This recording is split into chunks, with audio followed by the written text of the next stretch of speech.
നായയുടെ ശരീരം മൊത്തത്തിൽ നജസല്ല. ശർഅ് അങ്ങനെ പഠിപ്പിക്കുന്നേ ഇല്ല, അങ്ങനെ അഭിപ്രായപ്പെട്ടവരുണ്ടെങ്കിലും. മറിച്ച് നായയുടെ നജസ് എന്ന് പറയുന്നത് ഒന്ന് അതിൻ്റെ ഉമിനീരാണ്, അതേപോലെ തന്നെ അതിൻ്റെ മൂത്രമാണ്, അതിൻ്റെ വിയർപ്പാണ്, അതിൻ്റെ രക്തമാണ്. അതല്ലാത്ത അതിൻ്റെ തൊലികളോ മറ്റു ഭാഗങ്ങളോ നജസല്ല. അവിടെ തൊട്ടാലും ആ ഭാഗം നായ നമ്മുടെ ദേഹത്ത് വന്ന് തൊട്ടാലും നമ്മൾ അതിനെ തൊട്ടാലും അവിടെ കഴുകേണ്ടുന്ന ഒരു ആവശ്യം വരുന്നില്ല. അതിനുള്ള തെളിവ് ഇമാം മുസ്ലിം റഹ്മത്തുള്ളാഹി അലൈഹി അദ്ദേഹത്തിന്റെ സ്വഹീഹിൽ ഉദ്ധരിക്കുന്ന ഹദീസാണ്. ആ ഹദീസിന്റെ അടിസ്ഥാനത്തിലാണ് പണ്ഡിതന്മാർ ഈ കാര്യം പറയുന്നത്. നബി സല്ലല്ലാഹു അലൈഹി വസല്ലം പറയുന്നത്, ഒരു നായ നിങ്ങളുടെ പാത്രത്തിൽ തലയിട്ടാൽ ആ പാത്രത്തെ ശുദ്ധിയാക്കേണ്ടത് 7 തവണ കഴുകിക്കൊണ്ടാണ്. അതിൽ ആദ്യത്തേത് മണ്ണുകൊണ്ടായിരിക്കട്ടെ.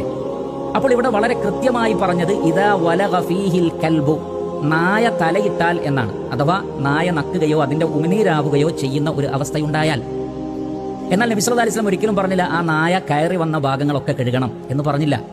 നായയുടെ ശരീരം